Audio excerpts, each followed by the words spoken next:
रूप रूप गोस्वामी के बारे में हमने पढ़ा था और अभी कंटिन्यूशन में है।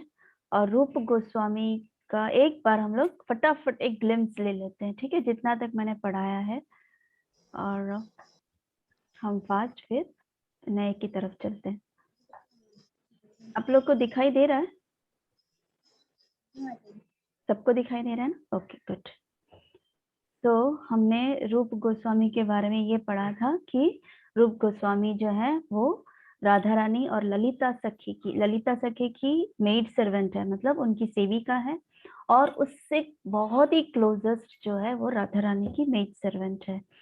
और इवन अगर कृष्णा कुछ भी उन्हें कुछ भी अगर उन्हें कार्य देता है तो सबसे पहले वो राधा रानी को पूछ के करती है, और राधा रानी की परमिशन के बिना वो कुछ भी नहीं करती है। वो हमने पढ़ा। वो रूप गोस्वामी जो है वो किसके कौन से मंजरी हैं? ये रूप मंजरी है, ठीक है, ये रूप मंजरी है। और फिर उसके बाद हमने पढ़ा था कि रूप मंजरी जो थी वो राधा रानी की सेविका थी, और जब कृष्ण और राधा रानी मिलके जब चैतन्य महाप्रभु का जब अवतार जब इस कलयुग में आया तो चैतन्य महाप्रभु के कहने पे रूप मंजरी जो है वो भी महाप्रभु के लीला में अवतरित हुई। और फिर उसके बाद उन्होंने जो है रूप गोस्वामी जो रूप मंजरी जो है जो रूप गोस्वामी थी, उन्होंने हमें बहुत कुछ भक्ति के बारे में, बहुत शास्त्र, बहुत सारे कुछ उन्होंने हमें सिखाया। फिर उसके बाद हमने देखा कि वो रूप गोस्वामी जो थे, रूप गोस्वामी और सनातन गोस्वामी जो हैं वो नवाब के वहां पर जॉब कर रहे थे, कार्य कर रहे थे।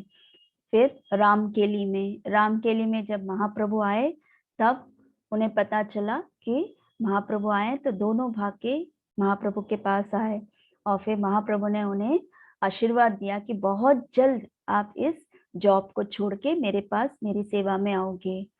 फिर जैसे ही ये बात सुनी, रूप गोस्वामी ने जो है वहां रेजिग्नेशन लेटर दे दिया, और उन्होंने उनको जो भी लक्ष्मी आए, जो भी उनके पास जो पैसे आए थे पेंशन के बाद, रिजिग्नेशन करने के बाद जो उन्हें पैसे मिले थे वो उन्होंने डिस्ट्रीब्यूट किया। वो हमने देखा कि किस तरह से उन्होंने डिस्ट्रीब्यूशन किया। और फिर उसके बाद वो चैतन्य महाप्रभु के पास गए, चैतन्य महाप्रभु के पास प्रयाग में गए, प्रयाग और 10 अश्वमेध घाट, वहां पर जो इलाहाबाद में है, और इलाहाबाद जो है वो यूपी में है।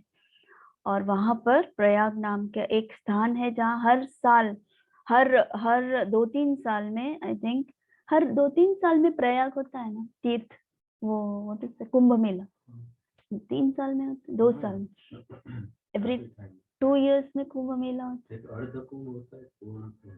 तो वहां पर एक पर्टिकुलर ईयर में कुंभ मेला होता है, जो आप लोगों ने सुना होगा। कुंभ मेला बहुत फेमस रहता है, वहाँ बहुत सारे संत आते हैं, बहुत सारे योगीज आते हैं उस कुंभ में, उस जगह पे जहाँ पर ये कुंभ मेला होता है, वहां पर डुबकी लगा के बहुत 1 महीना तक वहां पर वो लोग मेडिटेशन करते हैं, योगा करते हैं, भक्ति करते हैं, सब कुछ करते हैं। तो उस जगह पे इलाहाबाद में प्रयाग में दशाश्वमेध घाट पे महाप्रभु ने रूप गोस्वामी को 10 दिन के लिए कैसे डिवोशनल सर्विस करनी चाहिए, किस तरह से भक्ति करनी चाहिए, वो उन्होंने 10 दिन तक उन्हें सिखाया। और फिर उनसे रिक्वेस्ट किया कि अब आप वृंदावन जाइए, और जो जो जगह पे उन जो लॉस्ट प्लेसेस हैं, जो जो लुप्त हो गया है कृष्ण लीला, और ऐसे बहुत 4 इंस्ट्रक्शंस दिए थे, वो हम आगे जाके पढ़ेंगे। वो 4 इंस्ट्रक्शंस उनको फॉलो करना था। 3 प्रकार के कुंभ, अर्ध कुंभ, पूर्ण कुंभ। कुंभ every 3 years, अर्ध कुंभ every 6 years, and पूर्ण कुंभ every 12 years. सर जिस तरह से प्रभु जी बोल रहे हैं, अलग अलग प्रकार के कुंभ होते हैं, 3 प्रकार के कुंभ होते हैं। तो उसमें से महाकुंभ।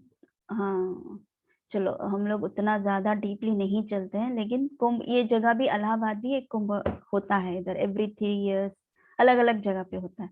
ओके, तो नेक्स्ट जो है फिर क्या होता है, उसके बाद चैतन्य महाप्रभु 4 इंस्ट्रक्शंस देते हैं रूप गोस्वामी को।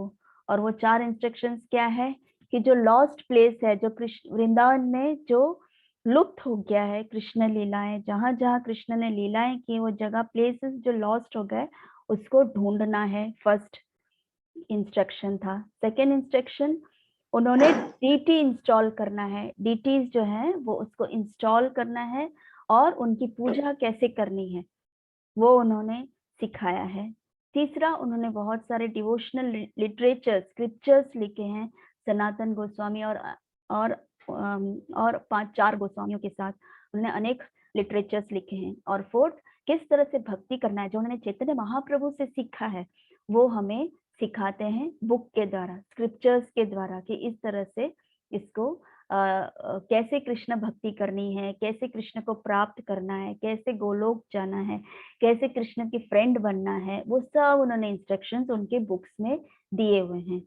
राइट, यहाँ तक हमने पढ़ा। सबको याद आया पिछले बार का जितना भी मैंने पढ़ाया था?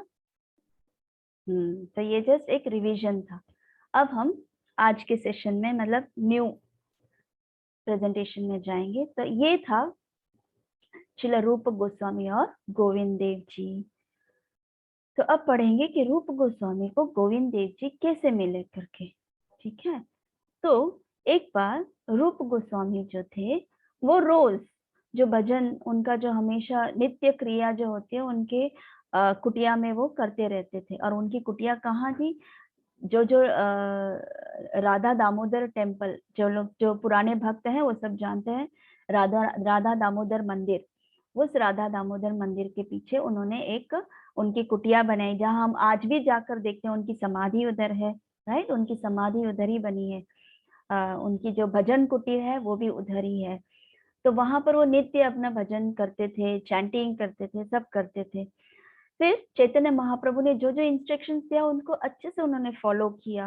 उन्होंने सब कुछ वो एस्टैब्लिश कर दिया, री एस्टैब्लिश किया सभी वो लॉस्ट प्लेसेस जहाँ कृष्ण ने अपनी लीलाएं परफॉर्म किए, बहुत सारी चीजें उन्होंने वहां पर से सब धीरे धीरे धीरे एक एक जगह को उन्होंने रिवील किया, उन्होंने री एस्टैब्लिश किया। लेकिन फिर भी उनके मन में एक अलग प्रकार के एक संकट था कि क्या क्या वो संकट था। उनको वो खुशी नहीं मिल रही थी कि कुछ तो कमी हो रही है, कुछ तो कमी हो रही है। और उनको वो कमी क्या थी? कमी ये थी कि शास्त्र में लिखा था कि श्री गोविंद देव जी जो हैं वो है इस धरती पर है, कहीं तो उनका विग्रह है करके। वो विग्रह जो वज्रनाभ, वज्रनाभ कौन है? कृष्ण के ग्रेट ग्रैंडसन, कृष्ण के ग्रेट ग्रैंडसन। कृष्ण के ग्रेट ग्रैंडसन मतलब क्या हुआ? जैसे कृष्ण जो है वो प्रद्युम्न के पिता हैं। ठीक है, ये देखो जैसे मैंने ये किया, जैसे कृष्ण के पुत्र जो है वो प्रद्युम्न है, प्रद्युम्न के जो पुत्र हैं वो अनिरुद्ध है, अनिरुद्ध के जो पुत्र हैं वो वज्रनाभ है। ठीक है, तो ये पुत्र हुआ, ये ग्रैंडसन हुआ और ये ग्रेट ग्रैंडसन हुआ। किसके? कृष्ण के। समझ में आया? समझ में आया? कृष्ण का पुत्र कौन?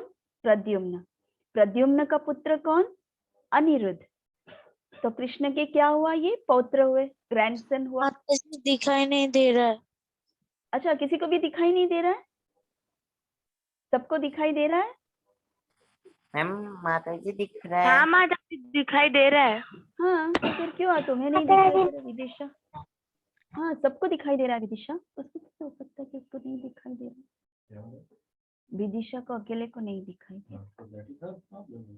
तुम वापस रीस्टार्ट करके देखो तो शायद दिखेगा तुम्हें। विदिशा रीजॉइन करो वापस। बाकी सबको दिख रहा है? हाँ, बाकी सबको दिखाई दे रहा है ना आकाश? हाँ, ठीक है जी माता जी। ओके माता जी अभी ठीक है। ओके ओके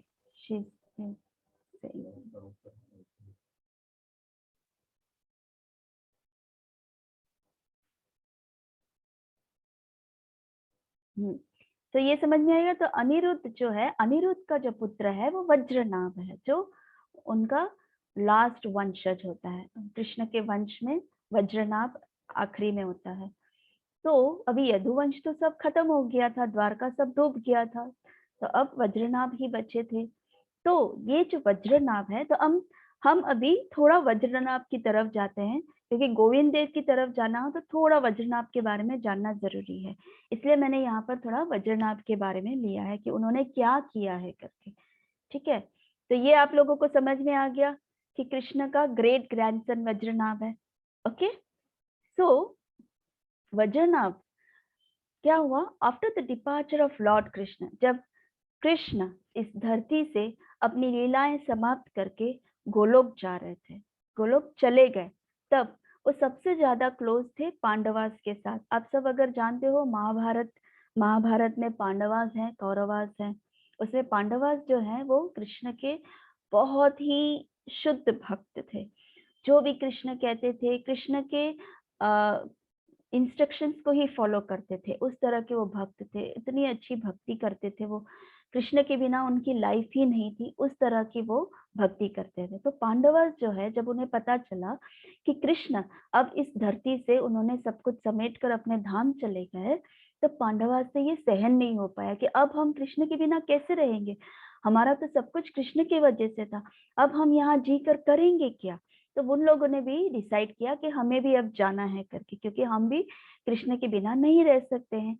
तो आप सब जानते हैं पांडवास में युधिष्ठिर, अर्जुन, भीम, नकुल, सहदेव 5 भाइयों का नाम है। उसमें से जो युधिष्ठिर है वो सबसे बड़े भाई है, महाराज युधिष्ठिर। तो महाराज युधिष्ठिर ने क्या किया? Appointed Parikshit son of Abhimanyu. अभी ये परीक्षित महाराज तो आप सभी लोग जानते हैं, क्योंकि मैंने प्रीवियसली आप लोगों को सिखाया था, जैसे नववेदा भक्ति में कि श्रवणम कीर्तनम, उसमें कीर्तन में जो है वो परीक्षित महाराज आते हैं, जो श्रवणम में परीक्षित महाराज आते हैं, जो सुनते हैं 7 दिन तक भागवत कथा। आप सभी को याद होगा इस चीज को। तो जो परीक्षित महाराज है वो महाराज युधिष्ठिर ने उनको उस जगह का एम्परर बना दिया, होल वर्ल्ड का एम्परर बना दिया था। एंड फिर वज्रनाभ जो है, वज्रनाभ जब भगवान भी चले गए तो वज्रनाभ भी उनके पौत्र थे, किसके? कृष्ण के। तो उनको मथुरा के राजा बना दिया था। ठीक है, किसने? अनिरुद्ध के पुत्र वज्रनाभ को। यहाँ तक सबको समझ में आ गया? सबको समझ में आ गया? कोई कंफ्यूजन नहीं है ना? ओके माता जी, वेरी गुड। सो फिर क्या हुआ? वज्रनाभ अब सब चले गए थे, कोई भी उनके वंश में कोई भी बाकी नहीं था, तो वज्रनाभ अब अकेले हो गए थे। तो वज्रनाभ बहुत ही मिस कर रहे थे कृष्ण को।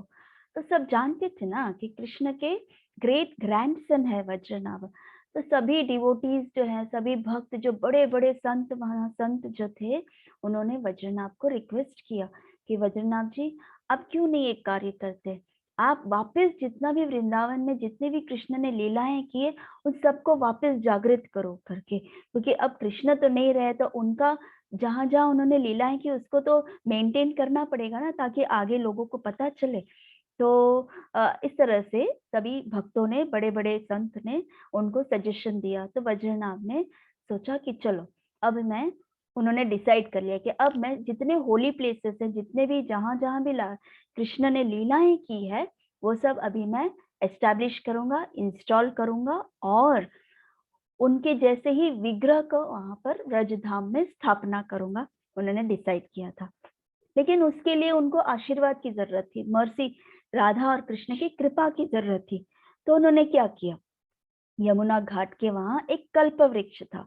कल्प वृक्ष मतलब डिजायर ट्री, डिजायर ट्री, कल्प वृक्ष, कल्प मतलब डिजायर। जो भी आप उस पेड़ के नीचे जो भी आप डिजायर करते हैं, जो भी आपकी इच्छा होती है, तो वो जो कल्प वृक्ष है वो आपकी इच्छा पूर्ण करती है। एस्पेशली वो अगर स्पिरिचुअल हो, तो अगर कृष्ण के रिलेटेड हो, और अगर आप सोचते हैं कि मुझे आज कृष्ण को ये भोग बनाना है, आज कृष्ण को मुझे ये देना है, तो इमीडिएटली वो जो कल्प वृक्ष है वह पूरा कर देती है। तो कृष्ण के रिलेटेड जो भी है वो कल्प वृक्ष पूरा कर देता है। तो उस तरह से यमुना घाट के वहां पर एक कल्प वृक्ष था, जहां पर जो वज्रनाभ है वहां जाके बैठ गए और राधा कृष्ण से प्रार्थना करने लगे। और जब राधा कृष्ण से प्रार्थना करने लगे तो कल्प वृक्ष उसे समझ गया, वो तो डिजायर ट्री है, वो तो इच्छा पूर्ण करते हैं। तो इमीडिएटली कल्प वृक्ष ने क्या किया? राधा कृष्ण की कृपा से वो राधा कृष्ण ने वज्रनाभ पे कृपा की और राधा कृष्ण उनके हृदय में बस गए। किसके? वज्रनाभ के हृदय में। और उन्होंने सब कुछ, जैसे उनके सामने ही सब लीलाएं हो रही है, उस तरह से राधा कृष्ण ने उनको सब लीलाएं का स्थल दिखाया, जगह दिखाई, क्या क्या लीलाएं की वो सब उनके सामने उन्हें दिखाया। फिर क्या हुआ? वज्रनाभ ने फिर उस समय पे वज्रनाभ सिर्फ 13 साल के थे। कितने ये? 13, ओनली 13 ईयर्स के थे वो। उसी समय उन्होंने ये सब डिसाइड कर लिया कि अब मैं कृष्ण के ऐसे नहीं, बट 16 डीटीज उन्होंने कार्व किए थे। कितने? 16 विग्रह। विग्रह मतलब स्टैचू, विग्रह। जैसे आप मंदिर में जाते हैं, कृष्ण का विग्रह होता है, हाँ, उसको विग्रह कहते हैं। तो ऐसे 16 विग्रह उन्होंने कार्व करवाया। तो it is said that these deities were carved from a rare imperishable stone called Braja. एक ऐसे स्टोन से, ऐसे उन्होंने शिला से उन्होंने विग्रह बनाया जिसका नाम था ब्रज। और वो इम्पेरिशेबल स्टोन था। इम्पेरिशेबल मतलब जो कभी खराब नहीं होता है, जो कभी डिस्ट्रॉय नहीं होता है, उस तरह का वो, उस स्टोन में उन्होंने सभी विग्रह बनाए। फिर उन्होंने क्या किया? फिर उन्होंने, आप सब जानते हैं विश्वकर्मा। आप लोग सब विश्वकर्मा की पूजा करते हैं बंगालीज में, जानते हैं सब? माता जी। हाँ, आकाश जानता है वज्रनाभ विश्वकर्मा की पूजा होती है। हाँ, तो वो विश्वकर्मा को वज्रनाभ जो है वो रिक्वेस्ट करते हैं विश्वकर्मा को और कहते हैं कि आप माता जी हमारा दुकान में पूजा होता है ना। हाँ, वेरी गुड। तो आप वो जो विश्वकर्मा से प्रार्थना करते हैं कि आप उन सब डीटीज को आप कार्व करेंगे करके, आर्किटेक्चर करेंगे करके। सो क्या होता है फिर? उसके बाद वो बहुत सारे 16 विग्रह बनाते हैं। 16 विग्रह, 16 विग्रह, ये सब बहुत इंपॉर्टेंट है। इस बार जो व्रज आने वाला है, मैं उन लोगों को पूछने वाली हूँ कि कौन सा, जहां जहां हम दर्शन करने वाले हैं उसमें ये पूछने वाली हूँ, बताओ कि ये कौन से विग्रह वज्रनाभ ने कार्व किया था करके, विश्वकर्मा के द्वारा। तो सबसे पहले 4 प्रिसाइडिंग डीटीज। 4 प्रिसाइडिंग डीटीज मतलब क्या होता है? प्रिसाइडिंग मतलब मेन डीटीज, इंपॉर्टेंट डीटीज, जो 4 ब्रजमंडल में इंपॉर्टेंट है। वो कौन से हैं? गोवर्धन में मानसी गंगा के बाद हम हरिदेव के मंदिर में जाते हैं। जो लोग आते हैं परिक्रमा में, जो लोग ब्रजमंडल में, वृंदावन परिक्रमा में, वृंदावन में आते हैं, उनको पता है कि हम, आप लोगों को याद हो तो हम ऊपर चढ़ के, सीढ़ी चढ़ के जाते हैं, मानसी गंगा को प्रणाम करके फिर चढ़ के जाते हैं। तो ये हरिदेव मंदिर जो गोवर्धन में है, कृष्ण ही है। तो ये हरिदेव मंदिर बहुत ही इंपॉर्टेंट प्रिसाइडिंग डीटी है। फिर मथुरा में हम लोग गए हैं, जहां पर जन्मस्थली है, उसके जस्ट पीछे एक और मंदिर है, केशव जी मंदिर। ये केशव देव मंदिर है मथुरा में, यहाँ भी हम जाने वाले हैं। आप लोग सब ये नोट करना, हम यहाँ जाएंगे, हरिदेव मंदिर जाएंगे, हम केशव देव मंदिर जाएंगे। नेक्स्ट, आप सबको दाऊ जी पता है?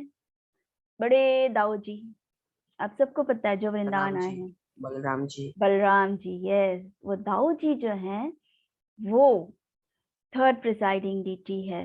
और 4th गोविंद देव जी वृंदावन में। हालांकि अब वो जयपुर चले गए, जिसके बारे में रूप गोस्वामी के जो लीलाओं में अब हम इनके बारे में पढ़ेंगे, गोविंद देव जी के बारे में। लेकिन उससे पहले हम इन सब चीजों के क्रॉस कर लेते हैं, ठीक है? सो अब समझ में आ गया, हरिदेव गोवर्धन के हैं, केशव देव जो है वो मथुरा के हैं, और दाऊ जी हैं, बलदेव जो हैं बलदियो, उस गांव का नाम बलदियो है। तो बल दियो, बल दीजिए, बलदाऊ, बल दीजिए, ऐसे बल दियो। और गोविंद देव जी जो है वो वृंदावन में उनका मंदिर है, लेकिन उनका विग्रह है, लेकिन एक्चुअल विग्रह, ओरिजिनल विग्रह जो है वो जयपुर शिफ्ट हो गया है। ओके, नेक्स्ट, 2 नाथ। कौन से नाथ हैं? श्रीनाथ जी। आप सब श्रीनाथ जी को जानते हैं, ठीक है? हमने तो सुना ही है श्रीनाथ जी का नाम। तो श्रीनाथ जी जो है वो गोवर्धन में ओरिजिनली रहते थे, अब वो नाथ द्वारा में है। कहाँ? राजस्थान में उदयपुर में। ये श्रीनाथ जी हैं, वज्रनाभ ने इसको कार्व करवाया। नेक्स्ट है गोपीनाथ, श्री गोपीनाथ, जो शायद हम इस मंदिर में जाएंगे, गोपीनाथ के मंदिर में, लेकिन इसका जो ओरिजिनल डीटी है, ये डीटी जो ओरिजिनल है वो अब जयपुर में है। ठीक है। नेक्स्ट 2 गोपाल हैं। कौन गोपाल? मदन गोपाल, जो बाद में मदन मोहन हुए, जो करौली में है। आप सबको स्मरण रहा होगा कि ये मदन मोहन कौन है। ये मदन मोहन कौन है? सनातन गोस्वामी के विग्रह हैं। जो सनातन गोस्वामी जो इस विग्रह को क्या खिलाते थे? बाटी खिलाते थे बिना नमक के। जी माता जी, फिर गोविंद जी ने बोला था कि मुझे थोड़ा सा नमक भी डाल के दिया करो। हाँ, मदन मोहन, मदन मोहन, उनका नाम मदन मोहन था, तो मदन मोहन ने कहा मुझे नमक दो करके। तो वो मदन मोहन है ये, जो सनातन गोस्वामी के विग्रह हैं। और ये अभी हम जहाँ मदन मोहन में जाते हैं ना, वो एक्चुअली उनके उनके दूसरे डीटीज को रखे, लेकिन ओरिजिनल मदन मोहन जो है वो राजस्थान के करौली डिस्ट्रिक्ट में है। फिर ये इतने बड़े विग्रह, देखा, साक्षी गोपाल इतने सुंदर है ये साक्षी को, और कितने बड़े हैं ये देखो, उनका विग्रह का साइज तो देखो कितने बड़े हैं। ये साक्षी गोपाल अभी है ओडिशा में, पुरी, जगन्नाथपुरी के नियर जगन्नाथपुरी। तो वो है साक्षी गोपाल। 2 गोपाल, कौन से गोपाल? मदन मोहन, जो मदन गोपाल है, और साक्षी गोपाल, राइट। नेक्स्ट है 4 महादेव। ये जो महादेव है ना, ये पूरे व्रज को प्रोटेक्ट कर रहे हैं। ये 4 महादेव चारों दिशा में हैं, व्रज को प्रोटेक्ट कर रहे हैं। क्यों? क्योंकि शिव जी जो है वो कृष्ण के परम भक्त हैं। इनको वैष्णव में सबसे बड़े वैष्णव कहा जाता है।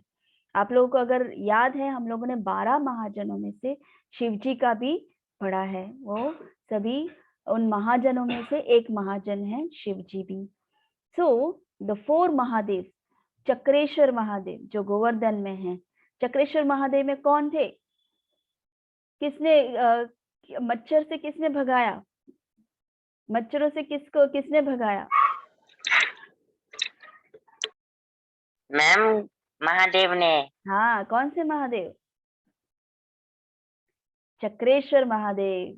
चक्रेश्वर महादेव ने सनातन गोस्वामी को, जब सनातन गोस्वामी वहां भजन कर रहे थे, तब उन्हें मच्छर बहुत काट रहे थे, उन्हें डिस्टर्ब हो रहा था, वो वहां ठीक से भजन नहीं कर पाते थे, तो वो वहां से जाना चाहते थे। तब चक्रेश्वर महादेव वहां एक ब्राह्मण के रूप में आए और उन्होंने कहा कि कल से ये सब मच्छर आपको परेशान नहीं करेंगे, तो आप इस जगह को छोड़ के मत जाइए करके चक्रेश्वर महादेव ने उन्हें उस सभी मच्छरों से मुक्त किया। ये है वो चक्रेश्वर महादेव जो गोवर्धन में है। फिर है कामेश्वर महादेव एट काम्यवन। पिछले बार तो हम कामवन में नहीं जा सके, लेकिन इस बार आप लोगों को बता दूं, हम लोग कामवन में जाने वाले हैं और वहां पर कामेश्वर महादेव हैं। इसलिए ये सब नोट डाउन करना, मैं सबको पूछने वाली हूँ, हमें, मेरे सभी स्टूडेंट्स को, जो लोग भी वृंदावन आने वाले। नेक्स्ट है गोपीश्वर एट वृंदावन। ये गोपीश्वर तो सबके लाडले हैं, हर कोई गोपीश्वर से बहुत प्रेम करता है, क्योंकि गोपीश्वर जो है वो गोपी भाव में, गोपी के रूप में श्रृंगार करके बैठते हैं। ये देखा उनका श्रृंगार? और कोई श्रृंगार ऐसा दिखता है? नहीं, लेकिन ये शिव जी में पूरा गोपी की तरह श्रृंगार है, गोपियों की तरह श्रृंगार किया है, इसीलिए इनका नाम है गोपीश्वर। और ये है वृंदावन में। सबसे पहले जो वृंदावन में आते हैं, उन्हें गोपेश्वर महादेव का दर्शन करना चाहिए और उनका आशीर्वाद लेना चाहिए। ये करके उनसे प्रार्थना करना चाहिए कि हे गोपेश्वर महादेव, हम पहली बार इस व्रज में आए हैं, आप हमें स्वीकार कीजिए और हर बार हम इस व्रज में आए और हमें कृष्ण भक्ति दिन ब दिन बढ़ते रहे, इस तरह से हमें आशीर्वाद दीजिए करके हमें गोपेश्वर महादेव से प्रार्थना करना चाहिए। तो गोपेश्वर महादेव खुश होके वो ब्लेसिंग्स देते हैं, वो आशीर्वाद देते हैं। ये है वो गोपेश्वर महादेव। नेक्स्ट है भूतेश्वर एट मथुरा। भूतेश्वर जो है वो मथुरा में है। यहाँ पर हम एक बार गए हैं, शायद उसके बाद हम नहीं जा पाए यहाँ पर, क्योंकि मथुरा का यात्रा हमारा बहुत कम रहता है, तो हम एक ही बार जा पाए भूतेश्वर महादेव। तो ये हुए 4 महादेव, चक्रेश्वर महादेव, कामेश्वर महादेव, गोपेश्वर महादेव, भूतेश्वर महादेव, जो ये पूरे व्रज को प्रोटेक्ट करते हैं। और ये सब चारों को बनवाया वज्रनाभ ने विश्वकर्मा के द्वारा। नेक्स्ट 4 गॉडेसेस मतलब देवियां, राइट। तो ये है मानसी देवी जो गोवर्धन में है, जो अभी तक हम गए नहीं हैं, मानसी देवी में गोवर्धन में है। वृंदा देवी जो हम इस बार कामवन में जाने वाले हैं और इनका साक्षात दर्शन करने वाले हैं कामवन में। ये ओरिजिनलिटी है, वृंदावन छोड़कर वो गई ही नहीं। वो हम आगे पढ़ेंगे, रूप गोस्वामी के ही लीलाओं में हम इनके बारे में पढ़ेंगे, इसलिए यहाँ पर मैं उनका ज्यादा डिस्क्रिप्शन नहीं देती हूँ। तो ये वृंदा देवी जो है वो कामवन में है। फिर पाताल देवी जो है वो मथुरा में है। ये देखो पाताल में, अंडर द अर्थ बेसमेंट में है ये माता जी। तो ये जो है, ये माता जी जो है वो मथुरा में है। और योग माया वृंदावन में है। अब योग माया को तो हमने भी नहीं देखा वृंदावन में, पर हम सोच रहे हैं, किसी को पूछेंगे हम ये योग माया का मंदिर कहाँ पर है करके। तो ये 4 गॉडेसेस हैं। कौन से? मानसी देवी गोवर्धन में, वृंदा देवी कामवन में, पाताल देवी मथुरा में, योग माया देवी वृंदावन में। राइट, समझ में आ रहा है सबको? वंडरफुल। नेक्स्ट, सो अब उस समय जब वज्रनाभ थे, उत्तरा कौन थी? परीक्षित महाराज की मदर, परीक्षित महाराज की माता जी थी, जो पांडवों के वंशज में है। परीक्षित महाराज वो हैं, जब परीक्षित महाराज के जो पिता हैं अभिमन्यु, उनको महाभारत के युद्ध में छल से मार दिया था कौरवों ने। तो उस वक्त परीक्षित की माता जो थी वो गर्भवती थी, प्रेग्नेंट थी। परीक्षित जो था वो उनके गर्भ में थे। तब क्या हुआ, तो उत्तरा जो थी, उत्तरा के हस्बैंड जो अभिमन्यु जो थे वो गुजर गए युद्ध में। तो अभी उत्तरा जो थी वो विधवा हो गई। तो अब वो पूरी तरह कृष्ण पे निर्भर थी, पूरी तरह कृष्ण की भक्ति करती थी, बहुत अच्छी भक्ति थी कृष्ण की। तो अब वो प्रेग्नेंट थी ना, तो अब दुर्योधन जो है अभी तक मरा नहीं था। तो दुर्योधन के साइड से जो है अश्वत्थामा करके एक उसका एक फ्रेंड था। तो वो अश्वत्थामा ने क्या सोचा कि अब पांडवास में ये एक ही वंश बचा है, और वो है उत्तरा के गर्भ में, उत्तरा के पेट में। तो अब उसको कैसे भी करके ब्रह्मास्त्र छोड़ के उसको मारना है करके। तो अश्वत्थामा ने वो ब्रह्मास्त्र छोड़ दिया। कैसे? उत्तरा के पेट में। तो अब वो ब्रह्मास्त्र जो है उत्तरा के पेट में चला गया। उत्तरा ने किसको पुकारा? किसी को नहीं, ना उसके पिताजी को पुकारा, ना माताजी को पुकारा, किसी को भी नहीं पुकारा। उसने सीधा कृष्ण को पुकारा, क्योंकि वो जानती थी कि कृष्ण के अलावा मेरा कोई नहीं है। मुझे चाहे कितने भी मेरे साथ कोई ना हो, कोई भी हो, लेकिन कृष्ण के अलावा मुझे कोई और प्रोटेक्ट कर ही नहीं सकता। तो इमीडिएटली वो कृष्ण को पुकारती है, हे कृष्ण मुझे बचाओ, मेरे बच्चे को बचाओ, कोई ये ब्रह्मास्त्र किसी ने छोड़ दिया है, मेरे बच्चे को बचाओ करके कृष्ण को बहुत ही सिंसियरली, बहुत ही इंटेंसली वो आवाज से पुकार रही है कृष्ण को। तब इमीडिएटली कृष्ण क्या करते, थंब साइज के, इतने साइज के वो होकर, थंब साइज के होकर उत्तरा के गर्भ में चले जाते हैं। उत्तरा के गर्भ में जाके उस ब्रह्मास्त्र जो था, उस ब्रह्मास्त्र को परीक्षित, ये जो बच्चा ये लेटा हुआ है ना, वो उनके गर्भ में था। उस ब्रह्मास्त्र से परीक्षित उस बच्चे को बचा लिया, उन्होंने वहीं से उसको रोक दिया ब्रह्मास्त्र को। तो उस तरह से परीक्षित महाराज बच गए। उत्तरा ने साक्षात कृष्ण को देखा है, उनके रूप को देखा है, उनकी स्माइल को देखा है, उनके अंग को देखा है। तो उस समय पे जब वज्रनाभ थे तो सिर्फ उत्तरा ही बची थी, बाकी सब ने शरीर छोड़ दिया था। तो वज्रनाभ ने क्या किया, उत्तरा के गाइडेंस पे, उत्तरा के कहने पे, क्योंकि वज्रनाभ ने भी तो देखा नहीं था ना, क्योंकि वो तो पर पौत्र था, ग्रैंडसन था। और वैसे तो तब तक तो कृष्ण तो ये जगत छोड़कर चले गए थे, तो अब उनको पता कैसे चलेगा कि कृष्ण कैसे दिखते हैं, तो किस तरह से विग्रह बनाना है। तो उन्होंने उत्तरा का गाइडेंस लेकर, उत्तरा से पूछ पूछ के ये 3 प्रिंसिपल डीटीज उन्होंने खुद बनाए। कौन कौन, मतलब वज्रनाभ के द्वारा मदन मोहन, गोविंद देव जी और गोपीनाथ जी।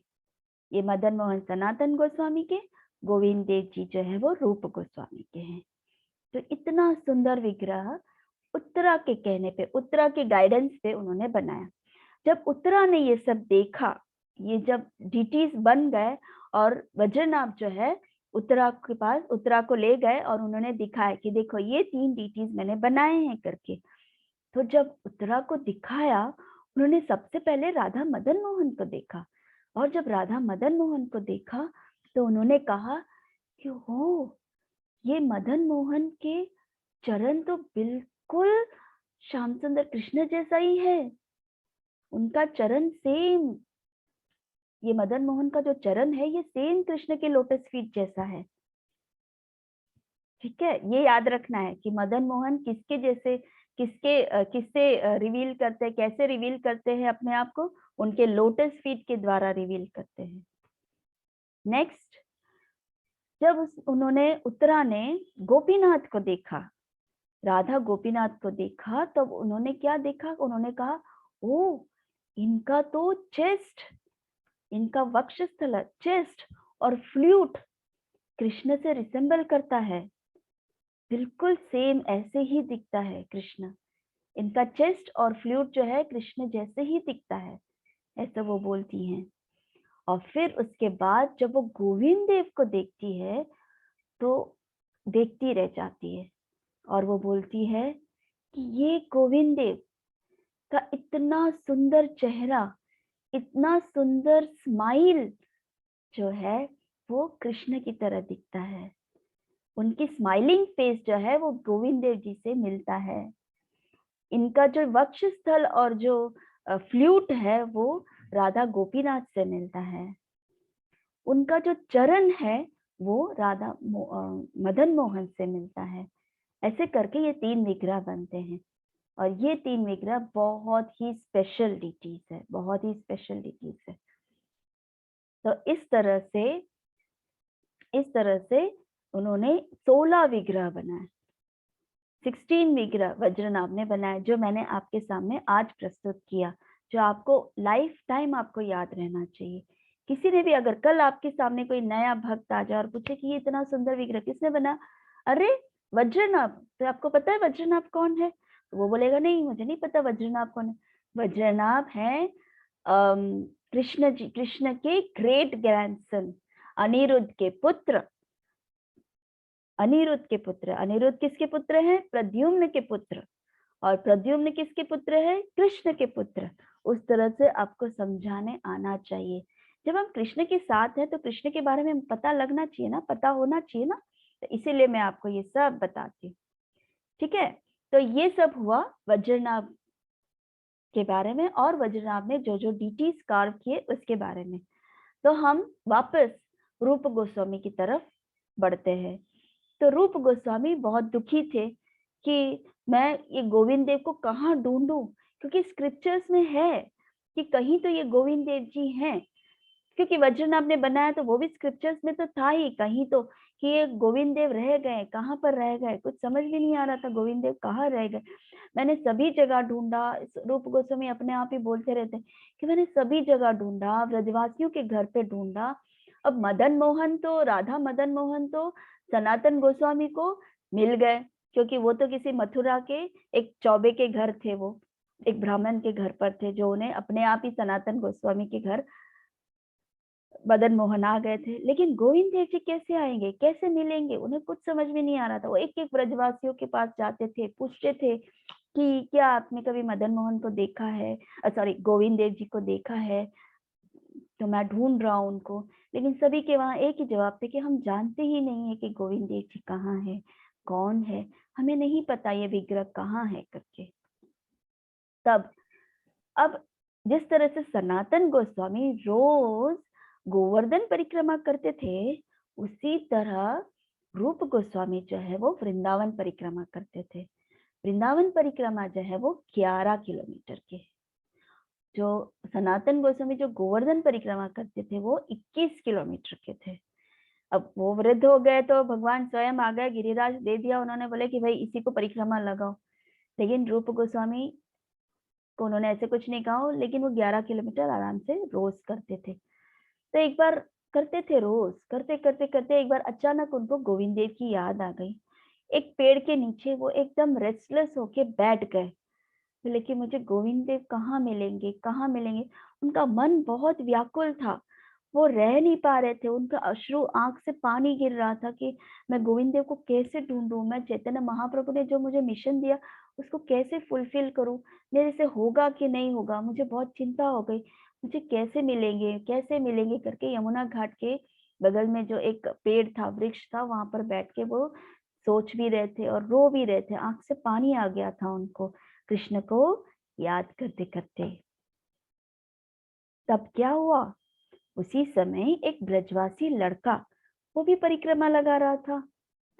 तो उन्होंने देखा कि रूप गोस्वामी वहां बैठकर रो रहे हैं उस पेड़ के नीचे, और उनको जाके उन्होंने पूछा कि बाबा आप क्यों रो रहे हो, इतना क्यों रो रहे हो, आपको क्या दुख है करके। तो रूप गोस्वामी तो बताते नहीं है, क्योंकि ये तो बच्चा है ना, अब बच्चे को क्या पता चलेगा, बच्चे को कैसे बोलेंगे, रूप गोस्वामी तो बहुत बड़े थे और ये तो बच्चू है, तो बच्चों को क्या बोलेंगे, इसलिए उन्होंने कुछ बोला नहीं। उन्होंने कहा कुछ नहीं कुछ नहीं लाला, आप जाओ, मुझे मैं बस बैठा हूँ ऐसे ही करके। तो जो ब्रजवासी लड़का था उसने कहा कि नहीं बाबा आप बताओ ना, मैं कुछ आपकी मदद कर सकता हूँ, कुछ मैं यहाँ का ब्रजवासी हूँ, मैं यहाँ पर लोकली जानता हूँ, हो सकता है कि मैं आपको कुछ दिल हल्का कर सकूं, आप बताइए तो सही क्या बात है करके। तब रूप गोस्वामी सब बताते हैं कि इस तरह से मैं गोविंद देव को ढूंढ रहा हूँ, लेकिन गोविंद देव मुझे मिल नहीं रहे हैं, गोविंद देव को सभी जगह मैंने चेक किया, लेकिन गोविंद देव कहीं पर मुझे मिल नहीं रहे हैं। तब उस ब्रजवासी लड़के ने कहा कि अरे आप दुखी मत हो, मुझे पता है गोविंद देव कहाँ रहते हैं, आपको पता है ये इस हिल को उस पार रहते हैं, और उस पार मतलब वहां पर एक पहाड़ है, वहां पर गोमा टीला करके एक पहाड़ है, वहां पर ही रहते हैं, चलो मैं आपको ले जाता हूँ करके वो वहां उनको ले जाता है गोमा टीला में। उस वक्त वो जो ब्रजवासी लड़का है वो बोलता है इसी जगह पे, ये गोमा टीला पे एक सुरभि गैया आती है, वो गैया रोज इस जमीन पर, इस पहाड़ पर आकर वो दूध देती है, अपने आप ही दूध देती है उस जमीन के। तो और यहीं पर गोविंद देव रहते हैं, और गोविंद देव जो है वो अपने आप को छुपा के रखते हैं अब ग्राउंड में, अंदर नीचे जमीन पे वो छुप के रहते हैं। तो देखो ये जगह है, मैं आपको बता रहा हूँ ना, यहाँ पर ही है, ऐसे करके वो जो ब्रजवासी लड़का था उसने रूप गोस्वामी को जगह बता दिया कि गोविंद देव कहाँ रहते हैं। अब वो ब्रजवासी लड़का इतना सुंदर था, इतना सुंदर था कि रूप गोस्वामी उसकी बातें बस सुनते ही रहे, सुनते ही रहे, सुनते ही रहे, लेकिन उनको अंदाजा नहीं आया कि स्वयं गोविंद देव उनको मिलने आए, स्वयं गोविंद देव उनको बताने आए कि देखो मैं यहाँ पर हूँ करके। लेकिन उससे पहले वो समझे, उससे पहले वो लड़का जो था वो वैनिश हो गया, वो लुप्त हो गया। फिर जैसे ही वो लड़का लुप्त हो गया, रूप गोस्वामी समझने लगे, उनके हृदय से बात निकली, उनको हृदय से ऐसा लगा, ओ ये तो गोविंद देव स्वयं हैं, वो मेरे समक्ष खड़े थे, मुझे सब बता रहे थे, मुझे सब उन्होंने हेल्प किया, और मैं इग्नोरेंट, मैं इतना गिरा हुआ व्यक्ति, इतना नहीं समझ पाया कि ये मेरे ठाकुर जी मेरे सामने आए और मुझे बता रहे हैं कि देखो मैं यहाँ हूँ, मैं कैसा फुलिश हूँ। वो मेरे समक्ष आए और उन्होंने मुझे बताया और मैंने उनको प्रणाम भी नहीं किया। ऐसे करके बहुत ज्यादा दुखी हो गए थे वो। और फिर रूप गोस्वामी उसकी छवि, उस बच्चे की छवि के बारे में वो सोच रहे थे कि वो कितना सुंदर दिख रहा था, वो बच्चा कितना स्वीट वर्ड्स वो जो बोल रहा था तो कितना मीठा बोल रहा था। ऐसे सोचते सोचते सोचते वो मूर्छित हो गए। मूर्छित होना मतलब बेहोश हो गए। क्यों? क्योंकि उनको बहुत प्रेम जागृत हो गया कृष्ण के लिए। और जब ज्यादा प्रेम जागृत होता है तो भक्त ऐसे मूर्छित हो जाते हैं। वो बहुत ही हाई लेवल का है, हमारे जैसे लोगों के लिए नहीं है। अगर आप लोगों में से कोई बहुत ज्यादा कृष्ण की भक्ति कर रहे हैं और बहुत ज्यादा उच्च स्तर पे चले गए तो ये सिम्टम्स आ सकते हैं। तो वो बेहोश हो गए। बेहोश होने के बाद थोड़ी देर के बाद वो वापस होश में आए। उन्हें सब स्मरण आ रहा था कि ओ मुझे गोविंद देव ने ये सब कहा। तो इमीडिएटली उन्होंने क्या कहा, क्या किया, गांव गए और बोला वहां के जितने भी ब्रजवासी थे उन सबको बोला कि अरे ब्रजवासी सब आओ, जल्दी आओ, मुझे गोविंद देव जी मिल गए, मुझे गोविंद देव जी मिल गए, हम लोगों को यहाँ पर है वो, चलो चलो हमें उन्हें बाहर निकालना है, उन्हें कितनी तकलीफ हो रही होगी, जल्दी जल्दी चलो गोविंद देव जी को निकालना है करके। इमीडिएटली सब ब्रजवासी सब आ गए, सबको काम करने लगे, सब ये करने लगे। और फिर धीरे धीरे से जब वो खोद रहे थे तो उन्होंने एक सुंदर सा एक विग्रह दिखाई दिया। वो सुंदर विग्रह है राधा गोविंद देव। और उस विग्रह को उन्होंने सबसे पहले बहुत ही अच्छे से स्नान करा दिया, क्योंकि पूरे मिट्टी में पूरे कवर्ड थे ना वो, तो उसको अच्छे से स्नान करा दिया। अब ये बात दूर दूर तक सबके पास पहुंच गया कि गोविंद देव मिल गए, गोविंद देव जी मिल गए, गोविंद देव जी मिल गए, ऐसा एक विग्रह मिला है, ऐसा एक विग्रह मिला, इसका नाम गोविंद देव जी है करके। तो दूर दूर तक लोग दर्शन करने आ गए थे गोविंद देव जी को। और गोविंद देव को देखकर सब ऐसे मोहित हो गए थे, क्योंकि गोविंद देव जी को तो हमने देखा ना कि उनका जो फेस है वो साक्षात कृष्ण के साथ रिसेंबल करता है। मतलब सेम टू सेम कृष्ण जैसा हंसता है, वैसे ही गोविंद देव में वो हंसी है। कृष्ण की आंखें, कृष्ण का नाक, कृष्ण के लिप्स, वो सब जो है वो गोविंद देव में वो छवि में दिखता है। तो गोविंद देव को देख के सब आकर्षित हो रहे थे। फिर रूप गोस्वामी जो थे, जब उन्होंने ये देखा कि गोविंद देव जी मिल गए, उनके तो आंख से अश्रु बह रहे थे, बह रहे थे, बह रहे थे। और उन्होंने भगवान के चरणों को प्रणाम किया और उन्हें बहुत थैंक्स बोला। इस बीच फिर ब्रजवासियों ने क्या किया, सुंदर सा एक छोटा सा मंदिर फटाफट बना दिया और गोविंद देव जी के लिए बहुत सारे भोग बना दिए, जैसे milk, yogurt, butter, rice, vegetables, पकोड़े, मिठाइयाँ वगैरह वगैरह वगैरह वगैरह फटाफट बना के गोविंद देव जी को ऑफरिंग किया। पहली बार किसी विग्रह का एस्टैब्लिश हो रहा था और उसका वर्शिप हो रहा था, माने उसका पूजा करना था। तो वो कार्य किसने दिया था? चैतन्य महाप्रभु ने रूप गोस्वामी को दिया था। हमने सेकंड उनका इंस्ट्रक्शन था कि establish installation of the deities and worshipping. Worshipping मतलब पूजा करना। श्रेया तो सुन रही है मेरी बात? बातें क्यों कर रही है? तो वर्शिपिंग करना और इंस्टॉलेशन करना। तो रूप गोस्वामी ने फर्स्ट पूजा गोविंद देव जी का उधर किया। जब फर्स्ट पूजा गोविंद देव जी का हुआ था तो देवी देवताएं, ब्रह्मा जी और कई इंद्र चंद्र सब देवी देवताएं जो हैं वो वहां पर प्रस्तुत हो गए एक ह्यूमन फॉर्म में। हो सकता है कि इनमें से कोई इंद्र हो, कोई चंद्र हो, कोई ब्रह्मदेव हो, कोई वरुण देव हो, ये सब देवी देवताएं आ गए होंगे उधर। और फिर उन्होंने साक्षात गोविंद देव जी का दर्शन किया और उन्होंने वो आनंद प्रकट किया। वो स्वयं वो देवी देवता उधर आके उन्होंने गोविंद देव जी के चरण को प्रणाम किया। रूप गोस्वामी ने इमीडिएटली, मतलब जब उन्हें ये विग्रह मिला, ये पूजा हो गया, ऑफरिंग हो गया, सब कुछ हो गया, वो इतने खुश हो गए, इतने खुश हो गए कि गोविंद देव जी मिल गए। तब महाप्रभु को बताना पड़ेगा ना, तो उन्होंने इमीडिएटली उनको खत लिखा चैतन्य महाप्रभु को। जब जगन्नाथपुरी में थे महाप्रभु, चैतन्य महाप्रभु जी थे वो जगन्नाथपुरी में थे, और जगन्नाथपुरी में जल्दी जल्दी उन्होंने लेटर एक मैसेंजर के द्वारा भेज दिया कि उन्होंने गोविंद देव जी को ढूंढ लिया है करके। इमीडिएटली जब गौर सुंदर को, चैतन्य महाप्रभु को वो लेटर मिला, उनके हाथ में लेटर है, उन्होंने लेटर देखा कि गोविंद देव जी मिल गए मिल गए मिल गए करके, तो वो सब इतने खुश हो गए।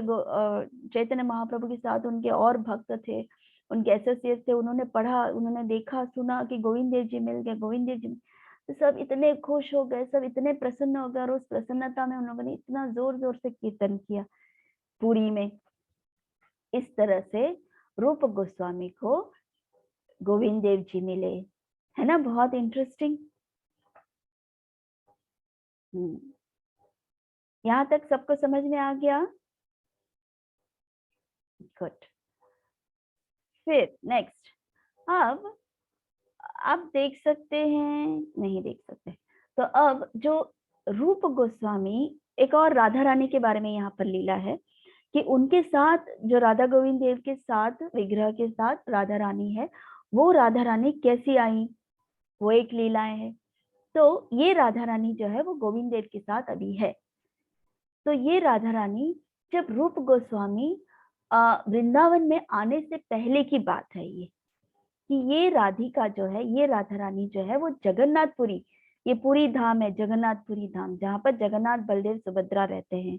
तो ये पूरी धाम में जगन्नाथपुरी में वो चक्रवर्ती नाम की जगह पर, वहां पर उनकी पूजा करते थे वहां के भक्त, लेकिन राधा रानी के नाम से नहीं, लक्ष्मी जी के नाम से, लक्ष्मी जी के नाम से उनकी वहां पर पूजा हो रही थी।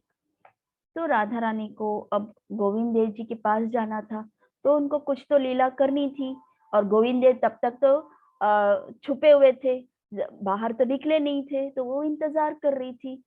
तब उन्होंने क्या किया, राधा रानी ने वहां के जो प्रताप रुद्र महाराज थे, उस प्रताप रुद्र जो है, महाराज प्रताप रुद्र जो है, उनके पिता को सपने में आए। राधा रानी जो है प्रताप रुद्र के पिता के सपने में आई और बोली कि मैं लक्ष्मी नहीं हूँ, मैं राधा हूँ, मैं ब्रजेंद्र नंदन कृष्ण, जो ब्रज में रहता है ना, जो कृष्ण, उस कृष्ण की मैं प्रिय सखी हूँ, मैं राधा रानी हूँ, मैं लक्ष्मी जी नहीं हूँ। यहाँ के लोग मुझे लक्ष्मी समझ के पूजा करते हैं। मैं उस गोविंद देव के विग्रह के लिए इंतजार कर रही हूँ वृंदावन में। आपसे विनती है कि जब भी गोविंद देव जी वहां पर उस पृथ्वी पर, उस जगह पर, ब्रज में, वृंदावन में जब वो अपीयर होंगे, जब वो वहां पर उनके विग्रह के फॉर्म में जब वो आ जाएंगे, तब आप कृपया करके मुझे गोविंद देव जी के पास वृंदावन भेज दीजिएगा। ऐसे करके वो महाराज प्रताप रुद्र के पिता के सपने में बोलती हैं। फिर क्या होता है, फिर जब गोविंद देव जी प्रस्तुत हो जाते हैं, विग्रह उनका आने लग आ गया बाहर, उनका मंदिर बन गया, उनका पूजा पाठ शुरू होने लगा, तब ये विग्रह, ये देखा राधा रानी, ये विग्रह जो है राधा रानी के साथ और कई विग्रह उनके साथ थे, वो विग्रह को वृंदावन लेकर आए। किसके द्वारा? जानवा ठकुरानी। जानवा ठकुरानी कौन है? हम सब जानते हैं नित्यानंद प्रभु को, चैतन्य महाप्रभु और नित्यानंद प्रभु। जहाँ नित्यानंद प्रभु की पत्नी है जानवा ठकुरानी। जानवा ठकुरानी जो है वो बहुत ही शुद्ध भक्त हैं। तो ये जानवा ठकुरानी जो है वो ये राधा रानी को और कई विग्रह को अपने साथ वृंदावन लेकर आती हैं, और वहां के जो गोस्वामी, उस समय पे जो एग्जिस्टिंग शुद्ध भक्त जो गोस्वामी हैं, उनके द्वारा इस डीटी को इंस्टॉल करते हैं गोविंद देव के साथ में। फिर after being United with Shri Radhika, पहले तो सिर्फ गोविंद देव जी ही कहते थे गोविंद देव को, लेकिन जब राधा रानी वहां पर आ गई तो अब उनको सब लोग राधा गोविंद देव करके उन्हें पुकारते हैं, by the name Shri Radha Govind Dev ji, इस तरह से उन्हें पुकारते हैं। ये हुए राधा गोविंद देव जी। तो ये हम लोग जो लोग बच्चे हैं, जो लोग वृंदावन आए, हम यहाँ पर गए हैं गोविंद देव जी के प्राचीन मंदिर में, जहाँ यहीं पर इसी गोमा टीला, इसको गोमा टीला कहते हैं शायद, तो इसी गोम टीला में गोविंद देव जी मिले थे, जहाँ पर सुरभि गैया जो है यहाँ पर उनको दूध देती थी, और यहाँ पर से वो प्रकट हुए थे, और उस मंदिर से वो इतना बड़ा मंदिर बन गया। फिर क्या हुआ, आज भी हम मंदिर देख सकते हैं, वहां पर छवि जो है, जो विग्रह है, वो वहां पर उन्होंने ओरिजिनल गोविंद देव की रूप में दूसरे विग्रह को रखा है। तो ये गोविंद देव जी मंदिर वृंदावन में है, जो इस बार हम जाएंगे और मैं आप लोगों को दिखाऊंगी। और ये ओरिजिनल गोविंद देव जी यहाँ रहते थे। लेकिन फिर औरंगजेब आया। ये एक्चुअली 7 फ्लोर बिल्डिंग था। ये तो अभी सिर्फ 1 2 3 फ्लोर बिल्डिंग है, इससे ऊपर भी और 4 फ्लोर बिल्डिंग थे, 4 फ्लोर थे। और किंतु औरंगजेब जब आया, उसने सभी हिंदू टेम्पल्स को, उसने हिंदूज को और हिंदू के टेम्पल्स को पूरा खंडित करने की कोशिश की, तो डिस्ट्रॉय किया। तो उस हिसाब से ये जो 4 माल जो था, वो ऊपर के फ्लोर, वो सब उसने तोड़ दिया औरंगजेब ने। और जो ओरिजिनल विग्रह है, वो ऐसे तैसे करके भक्तों ने उसे बचा बचा के उन्हें इधर उधर भेज दिया। जैसे मैंने आपको कहा, जैसे श्रीनाथ जी हैं, वो नाथ द्वारा चले गए, तो गोविंद जो दादा मदन मोहन है, वो अभी करौली में है। तो उसी तरह गोविंद देव जी जो हैं, वो अभी जयपुर में है। ये पूरा उनका ये है, लाइक राधा रानी उनके साथ है, ललिता सखी है, विशाखा सखी है, ये सब उनके साथ हैं। तो ये इस मंदिर में जो ओरिजिनलिटी गोविंद देव जी हैं, वो जयपुर के मंदिर में है। आज भी हम जब जाएंगे तो हम गए हैं एक बार, तो हम सभी भक्त मिलकर गए हैं गोविंद देव जी के मंदिर में। बहुत ही आनंद आ गया था, बहुत ही अच्छा वहां पर मंगला आरती होता है, बहुत सुंदर विग्रह है ये, बहुत ही सुंदर है, अद्भुत है। तो ये है आज का यहाँ तक की लीलाएं। अब आप लोग ऑनलाइन ये हो सकते हैं, वीडियोस ऑन कर सकते हैं।